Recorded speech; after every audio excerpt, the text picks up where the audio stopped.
You're watching SBA Today. With all the latest news, stories, and advice, here are your hosts, Paul Long and Tonya Mazurek. And welcome to SBA Today, sponsored by SBA Collective for the week of February 23rd. I am Paul. And I am Tonya, and we're just going to dive right into the show today. Yeah. So I think the most biggest, it's not really news, but most biggest. Funner. Me real good. Me Washington education. All right.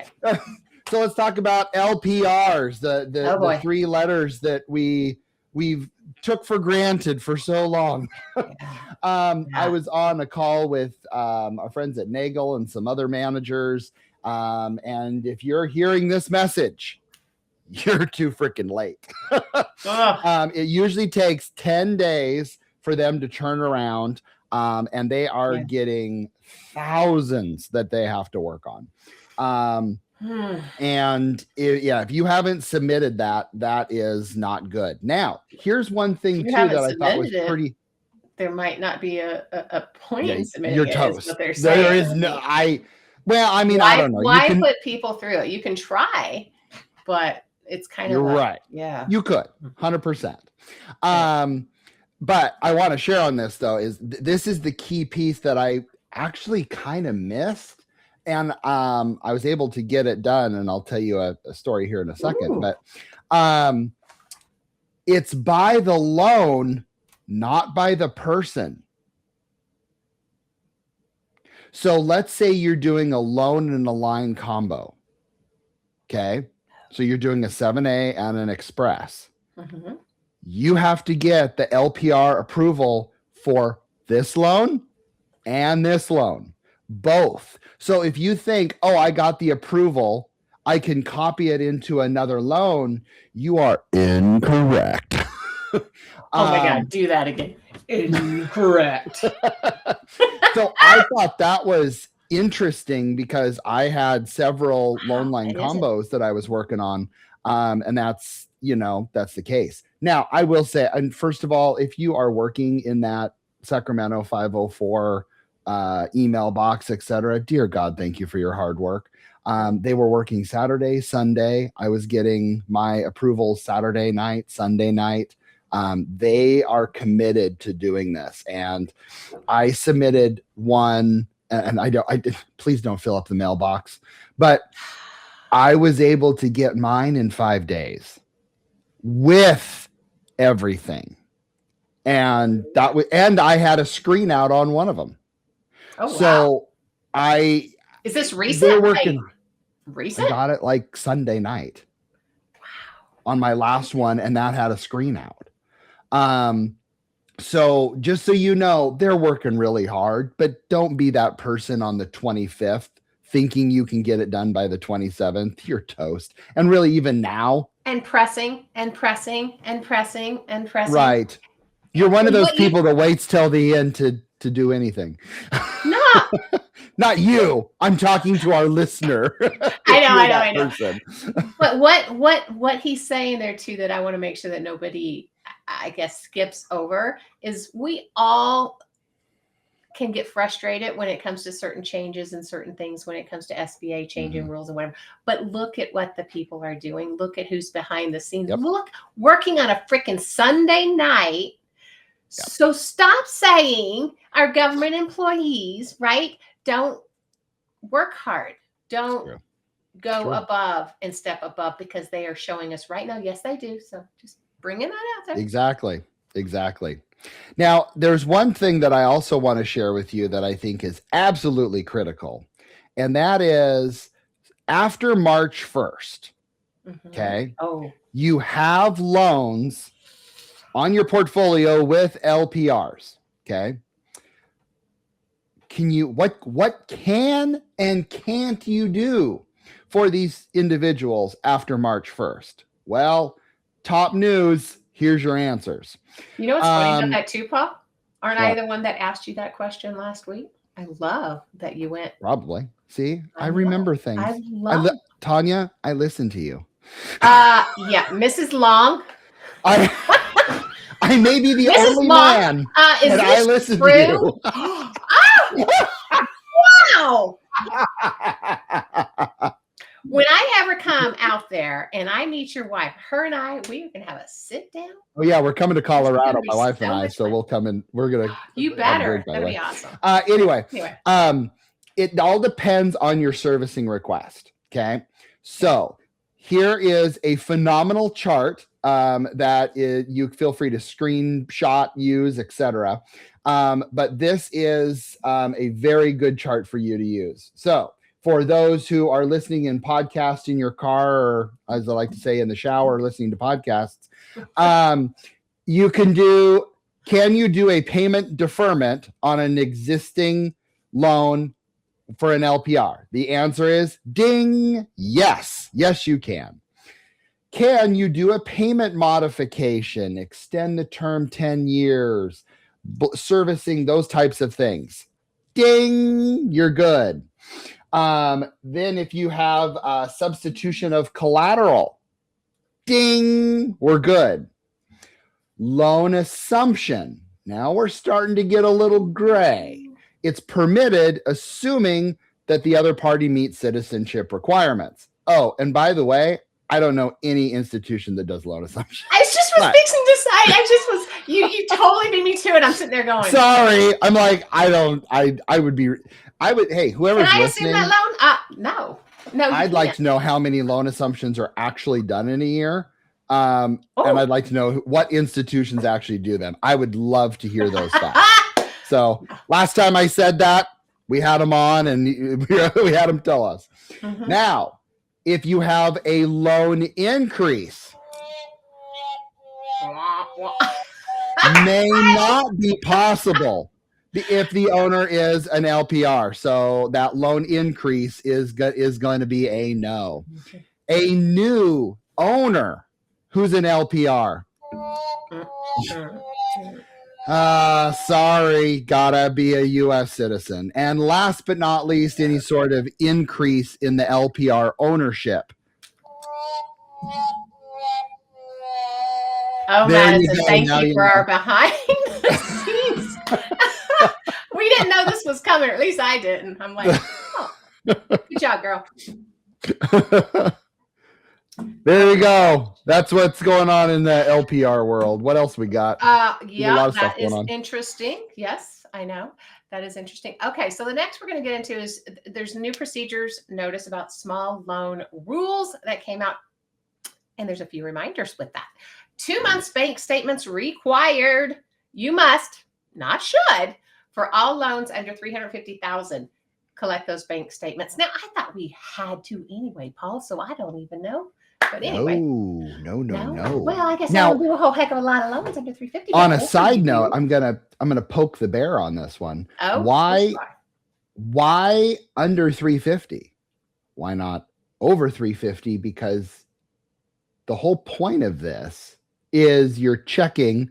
Here's a bank statement, and it says JP Morgan Chase. You look at a debt schedule and you don't see a debt for JP Morgan Chase.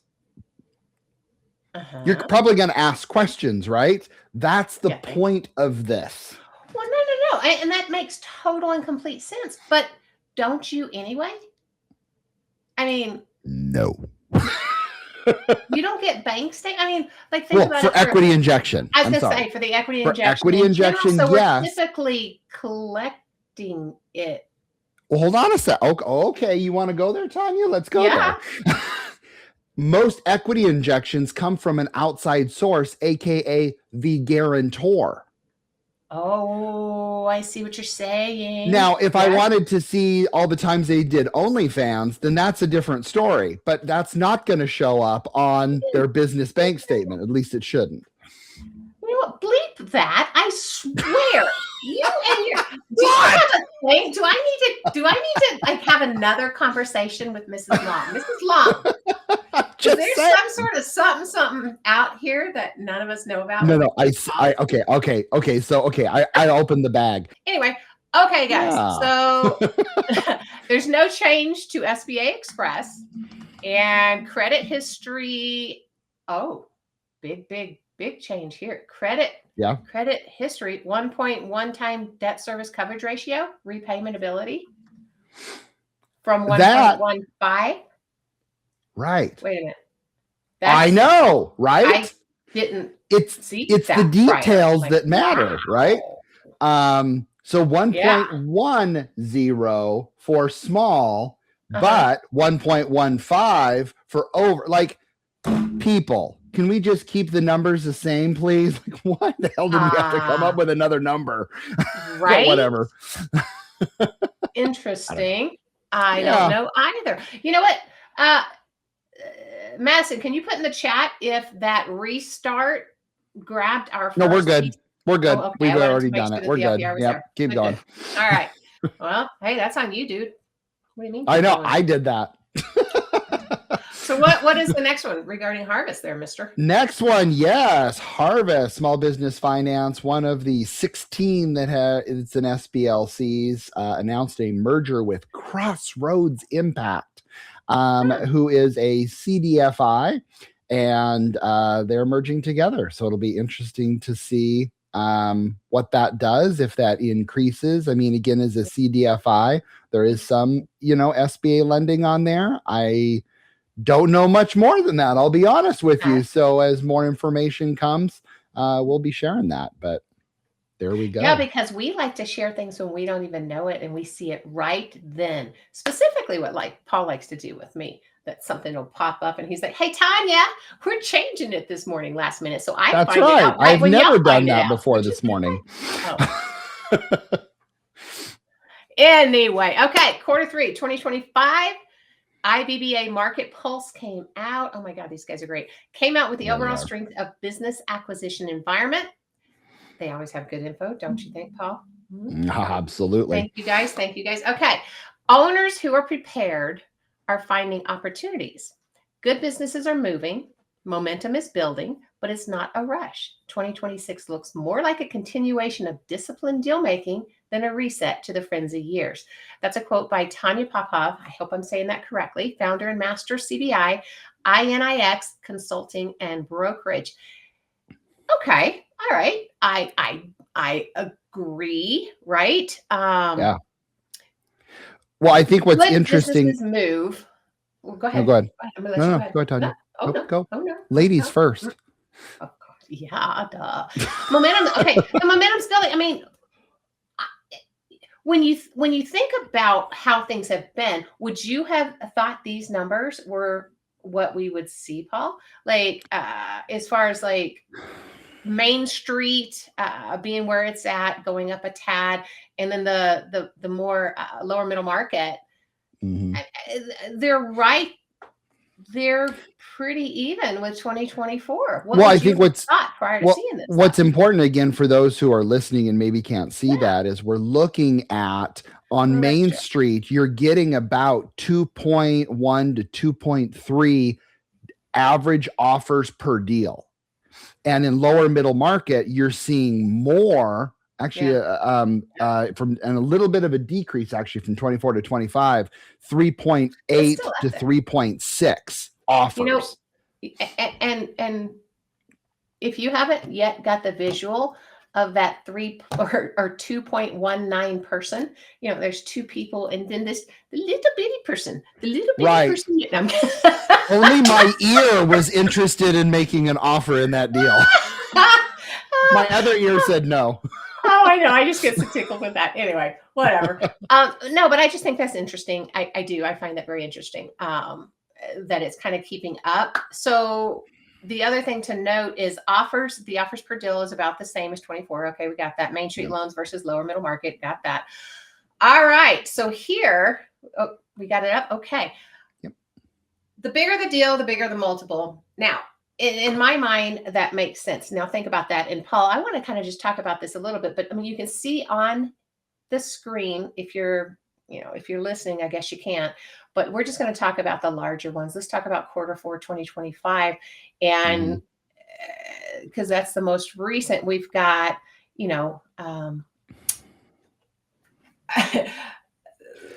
So like, okay. Go ahead.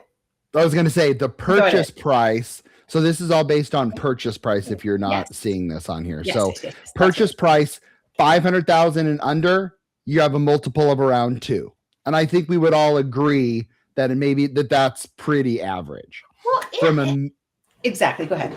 From $1 million to $2 million, it goes up to about a 3 multiple. Right. 500,000 to $1 million goes 3.1. Now notice that it kind of doesn't go in order. It goes from that 500 to million, you actually get a little bit more of a multiple. That's what I thought was super interesting. Right. And then 2 million to 5 million, you got about 4.1 multiple, and anything 5 to 50 million, you're at 5.5 multiple. It makes sort of sense, except for that little wonkiness. I think it makes well, yeah. And I think it makes sense too whenever you're going up, right? Because the larger the deal, typically the borrower, one they've likely been around a little bit longer. They've got the technology in place. They've got the systems in place. It's a yes.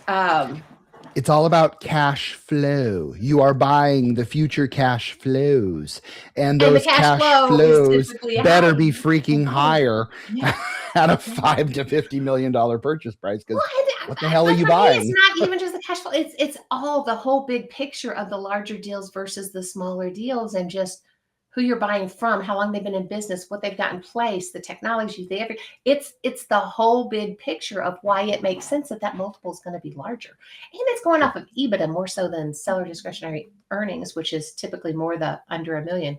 Anyway, okay. So we've got let's go to the next slide if you've got that.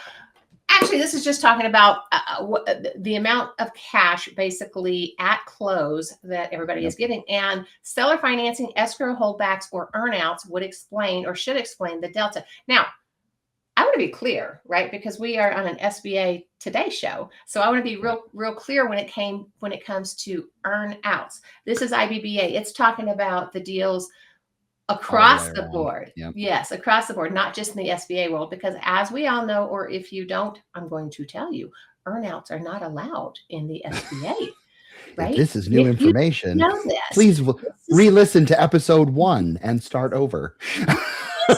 Yes. Okay. So because earnouts are great in the private sector, right? In institutional lending and whatnot, they're great because they kind of bridge that gap between I guess maybe the interest rates that are going right now, the multiples being bought, the cash flow. It kind of bridges that gap in between the valuation gap. But with SBA transactions, guys, structures are more rigid, right? They're way more rigid. And contingent upside earnouts generally are not permitted.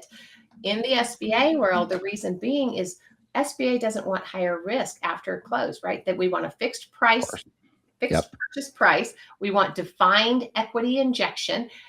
We do not want contingent liabilities that increase SBA risk, which could happen with an earnout that's based on future performance. Now, the flip side of that, in the SBA world, you can do the opposite, really, in a way. And I've seen a few of these as of late where the actual, let's say they get a seller note. The seller gives you a seller note, right? And it's for $1 million, the seller note. You can have performance based as long as it's dropping moving forward, meaning they're not going to get paid if performance doesn't hit a certain number. Do you know what I mean? Right. Then the seller note actually goes down. That typically can be okay depending on how it's structured because it's not increasing the loan amount. It's not increasing injection amount, and it's not increasing risk for SBA. So anyway, I just wanted to kind of go into and I want to go back to that graph a little bit too, because and for our friends who aren't watching this but are listening, the average cash to close is 84% of loans are getting cash to close. Now that can be an SBA loan, that can be cash. That can be the bottom line. The seller gets on average as of Q4 2025, 84% of their cash at closing. And I thought that was a very interesting fact. And that's what we're talking about, the delta between 84 and 100. that's your seller financing, escrow holdback, and earnouts, and any of that other stuff is the rest of that. But I was shocked actually by how much cash. What would you have? Without seeing these numbers, Paul? What would you have thought? I knew you were going to ask that, and the number 60 was in my head. Like really? 60%. I didn't think it'd be as high the whole as the year. 80s. I mean, that goes back. I mean, that isn't even. This is going back to 2023. I know. So the absolute lowest was around 79%. Yeah. And that was in Q4 2023. So I wonder what it was during COVID. Nick. Yeah, Nick, where you at, buddy? We need some facts. we need some stats now. Stats. Oh my God, this is killing me. Anyway, well, that is interesting. Yeah. Anyway, well, there we go. We're here to share facts. And quite a few other things, obviously, down here, like confusion. That's typically my job, or last minute details. That's his job. That's okay. Anyway, all right, guys. Well, do you have anything else, Paul? Nope, that's a wrap for me. All righty. Well, guys, we're here on Tuesday mornings every week, live on LinkedIn and or YouTube, or anywhere you get your streaming platforms at any time. You can get us as well in audio version. But hey, I think we're way better live. I'm just saying. Anyway, reach out to Paul or I on our personal LinkedIn pages if you have anything to discuss, or you just want to reach out to us, because we would love to chat with you and connect. Also, look at any of our past episodes on is prior and or our sister show, the BDO show. Past that, let's see. I don't know. I don't have anything else. You can subscribe. You can share with your network out there. And hey, we'd love to see you next week. Anyway, peace out. Have a good See you later. See ya.